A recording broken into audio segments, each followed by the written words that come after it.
So there's a three-step process, and it's the only process that is available and can be available to save America from collapse, economic collapse, restructuring of things, possibly creating a North American Union, any of that. Um, we need to save this country and this Constitution because it's the only thing standing between the big banks and us and them taking everything that we have. So, first step, I've recorded a video already. It's called the unadulterated solution to the economic crisis. But that is only step one. So Glass-Steagall separates commercial and investment banking again. It allows commercial banks to give loans to people for small business, for mortgages that they can afford, for the real things in the real economy that have some kind of grounding in the real world. Then you have investment banking. That is derivatives. That is, credit default swaps, collateralized debt obligations. It's these mathematical instruments that they've created that they don't even themselves understand, but they created them to be never to be understood, so that you can't write laws against them. You can't understand it, and so what are you going to do? I mean, they're doing this. We have to bail them out. They're insured under the FDIC, so as long as they're insured under the FDIC, we have to bail them out, or the economy will collapse. So, if you reinstitute Glass-Steagall, you separate commercial and investment banking. Wall Street goes bankrupt. They can't pay off their debts, and then we rebuild the real economy. The people that build the bridges, that teach their kids, that do the medical treatment, that all of the concrete things in the real world. The engineers, the architects, you get it, the scientists.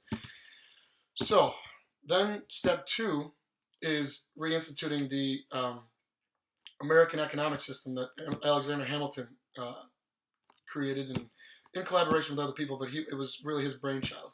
So what the American economic system does is it establishes a credit system where it's a Hamiltonian credit system where you have a good idea, or let's say you want to go to school. School is not unaffordable and puts you in debt that you have to pay off for the next 30 years. School is an investment in you. They understand that. And so the whole economy and the society would be restructured so that school is not made for those who have enough money, or you don't have to have subsidies. Overall, it's like a gigantic subsidy, but in a good way. It's hard to think of it in our current terms because this monetary system is so warped. It's a fiat currency that has no bearing in the real world anymore.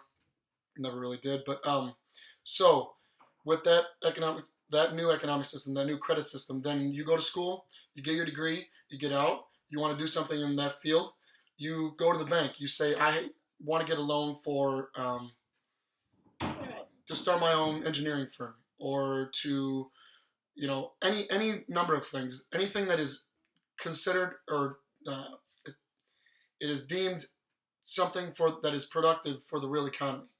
And you can get other things that might not be quite as productive. You're just not going to get as much backing from the banks and from the Bank of the United States, which is what it would be, the new credit system. So then you have a situation where anyone who wants to work, who wants to develop their own creativity of their own mind, that's what you're doing. You're valuing the creativity of the human mind and the productive labor of yourself. That's what comes before the currency. No fiat currency has any real value.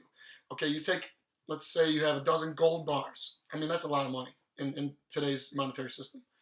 Put them in the room with all kinds of materials. Let's say in a laboratory where scientists are trying to develop something constructive. I don't know, cure for cancer, something like that. Put those 12 gold bars in a room. What are they going to do? Come back an hour later. How much progress have they made? Come back a day, a year later. What kind of progress has those gold bars made? Nothing. Because they don't do anything. We give them value. By giving them value, you're putting power in something that has no real value in the productive economy, in a productive economy. So by getting rid of that monetary system and establishing a credit system, you can also extrapolate and say, okay, now anyone can do anything within reason, based on their creativity and their uh, industrious nature.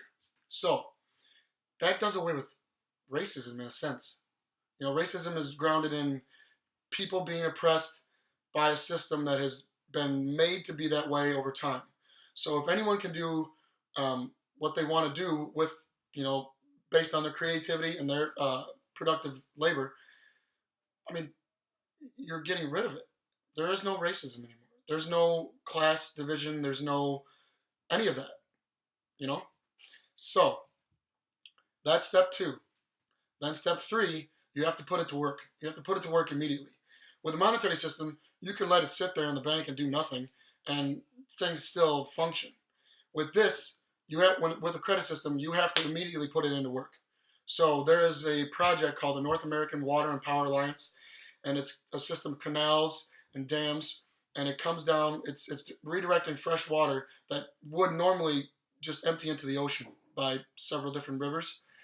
But it's especially in Canada, you're redirecting fresh water and you're replenishing the aquifers in the United States and Nebraska and Oklahoma, Kansas.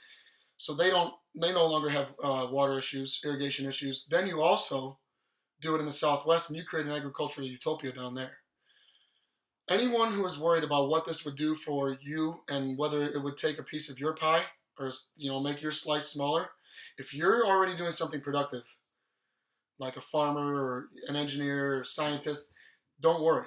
You'll be fine. As long as you're doing something productive that's helping out the overall society and humanity as a whole, then you're fine. You don't have to worry about it. It's the people that do nothing, that are the middlemen. They're the ones that they're going to get a much smaller slice, and deservedly so. If you're not doing anything, you're just the middleman, you're just negotiating, you're good at talking to people, why should you get more than the guy who's actually building the things, who's actually finding the cures for cancer, who's actually planting the crops and sowing the seed and then harvesting it 6 months later? Why should you get more than them? What are you doing? You just took the idea and made it more marketable. And that's fine. I mean, we need that too, but the value is really in the people that are doing the real work.